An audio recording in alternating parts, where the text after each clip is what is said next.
तर निदा खानवरून शिरसाट आणि ओवेसींमध्ये चांगलीच खडाजंगी सुरू झालेली आहे। निदा खानची निर्दोष सुटका होईल असा दावा ओवेसींनी केलेला आहे। तर ओवेसींवर शिरसाटांनी सुद्धा टीकास्त्र सोडलेलं आहे।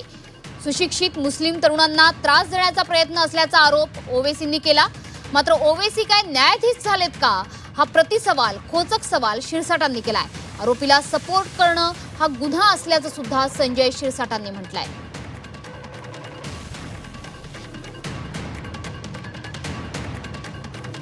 इंसाफ करेगा इंशाअल्लाह, और ये इस बच्ची को बेकसूर करार देगा। ये कोई केस उसके ऊपर लगने वाला, टिकने वाला नहीं है इंशाअल्लाह ताला। और ये सब एक मंसूबाबंद तरीक़े से जो मुसलमानों में जो पढ़े लिखे लड़के लड़कियां हैं उनको परेशान करने के लिए इस तरह की कोशिश की जा रही है। और मुझे यकीन है कि कानून अपना काम करेगा। ओवेसी का हज्जत झालाय का?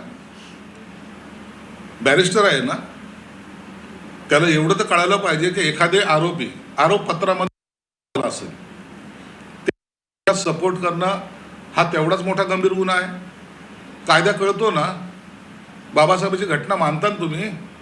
मी पोलिसांना विनंती करणार आहे, एवढ्या उघडपणे एखाद्या आरोपीला सपोर्ट करणाऱ्यांवर आतापर्यंत अटक का झाली नाही हा माझा बेसिक प्रश्न आहे। मंगळवारी येणाऱ्या कॅबिनेटमध्ये सुद्धा मी हा प्रश्न उपस्थित करणार आहे।